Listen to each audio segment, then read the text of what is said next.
नमस्कार, स्वागत है आपका हमारे खास प्रोग्राम में। मैं हूं आपके साथ कुसुम रावत। देवभूमि कुदरत के कहर से कांप रही है। दरख्ते पहाड़ डरा रहे हैं। चट्टानों की बारिश लगातार यहां पर तबाही मचा रही है। 25 जुलाई को किन्नौर में भूस्खलन से 9 पर्यटकों की मौत के गम को अभी लोग भूल भी नहीं पाए थे कि बुधवार को फिर से किन्नौर में कुदरत का कोहराम देखने को मिल गया। यहां पहाड़ से गिरी भारी भरकम चट्टानों ने एक बस समेत कई वाहनों को अपनी चपेट में ले लिया। कई घरों में इसकी वजह से मातम पसर गया है। मौत का ऐसा खौफनाक मंजर शायद ही किसी ने देखा होगा। पल भर में सब कुछ खत्म हो गया। आंखों के सामने कई लोग मौत के मुंह में समा गए। किन्नौर के इस हादसे के बाद पूरे प्रदेश में मातम का माहौल है। कुदरत के क्रोध के आगे आज हर कोई बेबस नजर आ रहा है।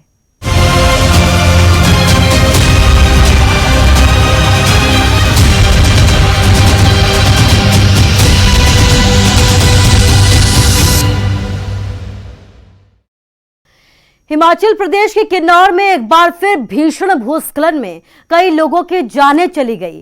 कई लोग अभी भी यहां पर मलबे में दबे हुए हैं। हादसा किन्नौर के रिकांगपिओ शिमला हाईवे पर हुआ। किन्नौर में फिर कोहराम, मौत बनकर टूटे पहाड़, चट्टानों ने छीन ली कई जिंदगियां, तबाही का खौफनाक मंजर।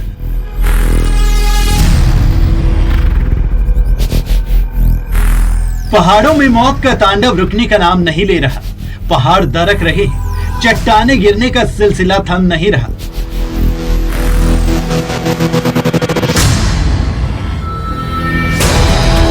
अब किन्नौर में मुसीबतों का पहाड़ गिरा है।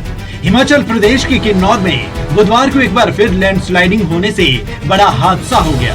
शिमला किन्नौर नेशनल हाईवे 5 पर जिरी रोड के निगुलसरी और चौरा के बीच अचानक एक पहाड़ दरक गया, जिससे चट्टाने एक बस और कुछ गाड़ियों पर जा गिरी। रेस्क्यू ऑपरेशन जारी है। मलबे में कितने लोग और दबे हैं कहना मुश्किल है।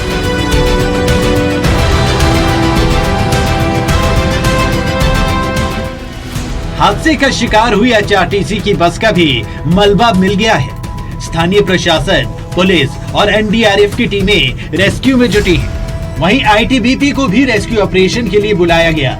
मलबे में दबी बस हिमाचल रोडवेज की है, जो मूरंग से हरिद्वार जा रही थी। इसके अलावा एक ट्रक, बोलेरो और 3 टैक्सी भी चट्टाने गिरने से दब गई थी। हिमाचल सरकार ने रेस्क्यू के लिए उत्तराखंड और हरियाणा सरकार से हेलीकॉप्टर मांगे हैं। आर्मी ने भी अपने 2 हेलीकॉप्टर भेजे हैं। अभी भी 20 से ज्यादा लोगों के मलबे में दबे होने की हमको आशंका है, जिसके लिए सर्च अभियान चल रहा है, रेस्क्यू अभियान। लेकिन शूटिंग स्टोन्स फिर से शुरू हो गए हैं पिछले 1 घंटे से, जिस वजह से अभी राहत और बचाव कार्यों में बाधा आ रही है। आईटीबीपी के लगभग 300 जवान और इसके साथ ही एनडीआरएफ, एसडीआरएफ और वहां के जो लोकल स्टेट एडमिनिस्ट्रेशन और पुलिस है, उनका दल वहां पर तैनात है। और लगातार हम लोग घटनास्थल पर ज्यादा से ज्यादा कोशिश कर रहे हैं कि नजदीक से नजदीक पहुंचकर लोगों को निकालने की कोशिश करें। लेकिन फिलहाल खराब मैं कहूंगा स्थिति है वहां, क्योंकि ऊपर से पत्थर आने फिर से शुरू हो गए हैं। चट्टानों के नीचे दबी एचआरटीसी की बस के कंडक्टर महेंद्र पाल और ड्राइवर गुलाब सिंह सुरक्षित हैं। ये दोनों सड़क पर पहले से गिरे पत्थर देखने के लिए बस से बाहर निकले थे। इसी दौरान पहाड़ से मलबा गिर गया और बस दब गई। दोनों ने भागकर अपनी जान बचा ली, लेकिन बस में सवार लोग इस हादसे की भेंट चढ़ गए। तो जहाँ पत्थर गिर रहे थे जी, उससे हमने 100 मीटर पीछे गाड़ी रोक ली थी। हम मौके पे गए, हमने देखा कि गाड़ी नहीं निकलेगी, ऊपर से पत्थर गिर रहे हैं। पत्थर गिरने के बावजूद हमने जैसे हम गाड़ी के पीछे अपने आप खुद गए देखने। पहले सवारियाँ बस में बैठी थी और जैसे हम वापस आने लगे तो ऊपर से जहाँ पत्थर गिर रहे थे वहाँ से ना गिरते हुए पीछे से ही गिर गए, जहाँ सारी गाड़ियाँ रुकी हुई थी। इससे पहले 25 जुलाई को भी किन्नौर में भूस्खलन के चलते बड़ा हादसा हुआ था। पहाड़ी से चट्टाने इतनी तेजी से नीचे गिरी थी कि बसपा नदी का पुल टूट गया। इस हादसे में 9 टूरिस्ट की मौत हो गई थी। मरने वालों में 4 राजस्थान के, 2 छत्तीसगढ़ के और एक महाराष्ट्र और वेस्ट दिल्ली का थे। पर्यटक ट्रैवलर गाड़ी में चितकुल से सांगला की ओर जा रहे थे, तभी बटसेरी के गुंसा के पास चट्टाने गिरने से पुल टूट गया और पर्यटकों की गाड़ी भी चपेट में आ गई। उसके कुछ दिन बाद ही फिर से किन्नौर में पहाड़ दरकने से ये हादसा हो गया, जिसमें अब तक दर्जन भर से ज्यादा लोगों के शव बरामद किए जा चुके हैं और ये आंकड़ा बढ़ने की आशंका है। अरुण नेगी, न्यूज़ 18 किन्नौर।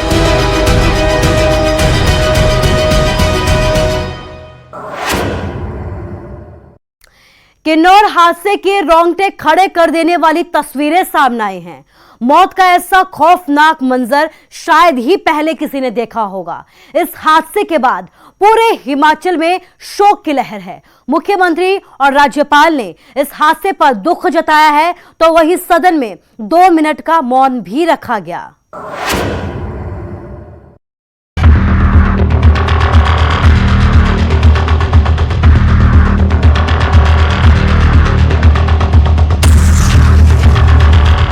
किन्नौर में हुए दर्दनाक हादसे पर हिमाचल प्रदेश के मुख्यमंत्री जयराम ठाकुर ने भी दुख जताया।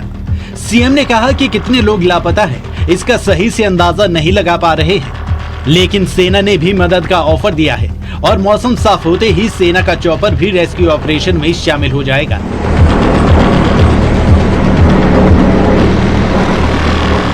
अभी तक यही माना जा रहा है कि बस है, बस के अलावा एक ट्रक था, टिप्पर था और 2-3 छोटी गाड़ी होने की संभावना है। तो ये कुल मिलाकर के 50 लोग, ज़्यादा से ज़्यादा 50 लोग ऐसे बताए जा रहे हैं, इससे ज़्यादा नहीं। रेस्क्यू ऑपरेशन में सर डिफेंस की भी मदद लीजिए। आर्मी वाले आ रहे हैं और आर्मी की पूरे 2 चॉपर जो है रेस्क्यू ऑपरेशन के लिए यहाँ मूव कर रहे हैं और प्रधानमंत्री जी और गृह मंत्री जी से दोनों ने हमसे बातचीत की और जो भी मदद की जा सकती है उसके लिए उन्होंने कहा कि केंद्र से मदद होगी। राज्यपाल राजेंद्र विश्वनाथ आर्लेकर ने भी किन्नौर में भारी भूस्खलन से हुए हादसे पर शोक व्यक्त किया है, जिसमें कई लोगों के मलबे में दबे होने की आशंका है। उन्होंने कहा कि आपदा की घड़ी में राज्य सरकार प्रभावित परिवारों के साथ है और उन्हें हर संभव सहायता प्रदान की जाएगी।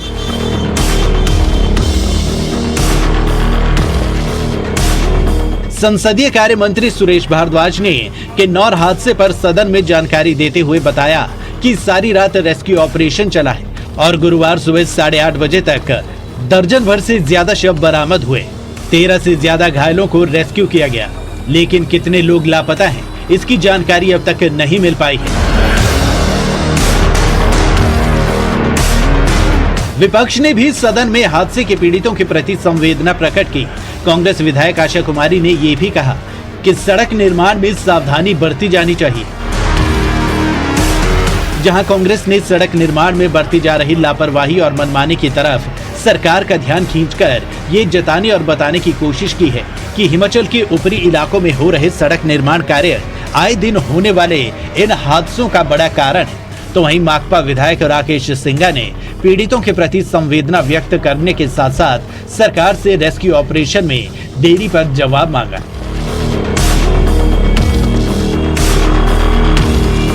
सदन में इस हादसे पर शोक प्रस्ताव भी रखा गया। विधानसभा अध्यक्ष विपिन परमार ने इसे दिल दहलाने वाली घटना करार देते हुए शोक संतप्त परिवारों के प्रति संवेदना प्रकट की। सदन के अंदर मृतकों के आत्मिक शांति के लिए 2 मिनट का मौन रखा गया। आपदा और दुख की इस घड़ी में न सिर्फ प्रदेश के तमाम सियासी दलों और राजनेताओं ने अपनी संवेदनाएं प्रकट की हैं, बल्कि राष्ट्रपति, प्रधानमंत्री ने भी ट्वीट कर गहरा दुख जताया है। लेकिन इस तरह के हादसे पहाड़ों में एक बड़े खतरे की ओर इशारा कर रहे हैं। रणवीर सिंह, न्यूज़ 18 शिमला।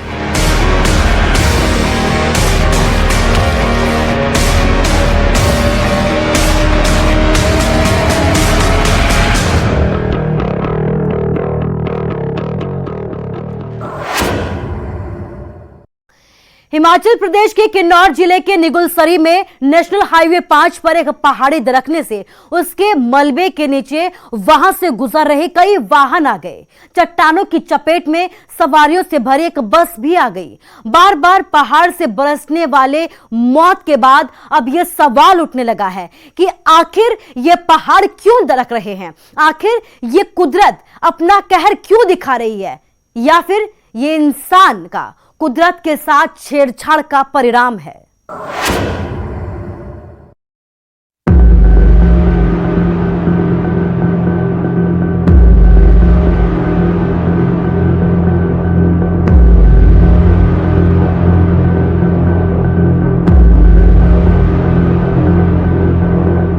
किन्नौर में 25 जुलाई को पहाड़ टूटने की घटना से 9 पर्यटकों के मारे जाने का दुख अभी प्रदेश के लोग भुला भी नहीं पाए थे कि बुधवार को फिर से किन्नौर में पहाड़ के दरकने की घटना ने प्रदेश को एक नया जख्म दे दिया है। हर साल बरसात के मौसम में लैंडस्लाइड की घटनाएं लोगों पर मौत बनकर टूट रही है।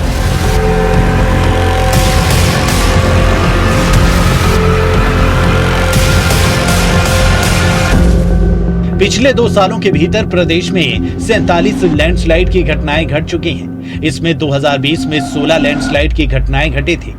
इस साल ये अभी तक बढ़कर दोगुनी हो चुकी हैं। इस साल बुधवार तक प्रदेश में अलग अलग जगहों पर 31 लैंडस्लाइड की घटनाएं घट चुकी हैं। 2017 में मंडी के कोटरूपी लैंडस्लाइड की घटना में 45 लोगों की जान गई थी। उससे पहले 1989 में मतियाना के पास भारी लैंडस्लाइड हुआ था, जिसमें 30 लोग मारे गए थे। आप सोच रहे होंगे कि आखिर देवभूमि में पहाड़ों से ये आफत क्यों बरस रही है, क्यों भूस्खलन की इतनी घटनाएं घट रही हैं?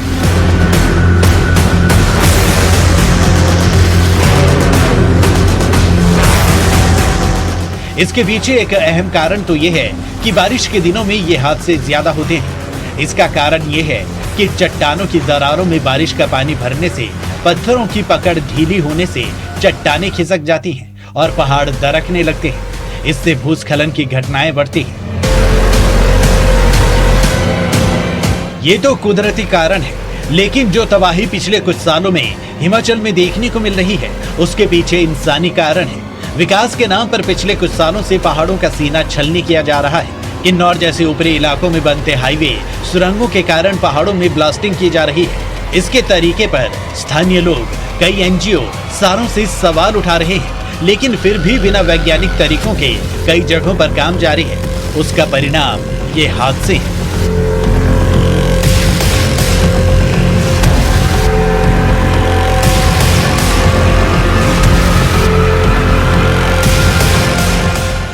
ये जो इस तरह की दुर्घटनाएं हो रही है, ये बड़ा दुर्भाग्यपूर्ण है स्टेट के लिए भी और नेशन के लिए भी, क्योंकि जिस तरह से एक इन्वायरमेंट डिस्टर्बेंस है और इकोलॉजी को फ्रिजाइल किया जा रहा है और जो इकोसिस्टम है वो हमारा इम्बैलेंस हो चुका है। वो चाहे आप पानी का देखो, जंगलों का देखो, या जो हाइडल का जो एक्सेसिव एक्सप्लॉयटेशन हो रहा है, वो भी एक इसका जो मेजर कारण मैं समझता हूँ। जो ये अंडर टनलिंग प्रोसेस जो है हिमाचल के और किन्नौर के अंदर, और हिमाचल में जहाँ जहाँ भी अब जो नए विज़न के साथ और नए प्रोजेक्ट्स ला रहे हैं, तो उसमें जो टनलिंग है, उसमें जितना भी आपका जो ब्लास्टिंग वगैरह है, वो एक पूरे जो रॉक को है, वो उस टाटे को जो है लूज़ करता है, जिसकी वजह से ये इस तरह की घटनाएं जो किन्नौर में सांगला के आसपास हुई है, ये घटनाएं जो है इस तरह से इनवाइट की जाती है। पहाड़ों में कुदरत के साथ ये छेड़छाड़ इंसानों के लिए भारी मुसीबत बन सकती है। कुदरत बार बार इंसान को उसकी हरकतों के लिए चेताती भी है।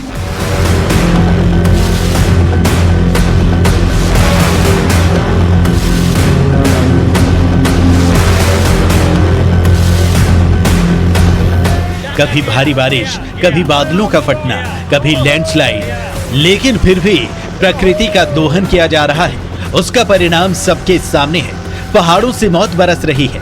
आए दिन होने वाले हादसों में लोग अपनी जान गंवा रहे हैं। Bureau report, news 18 Himachal.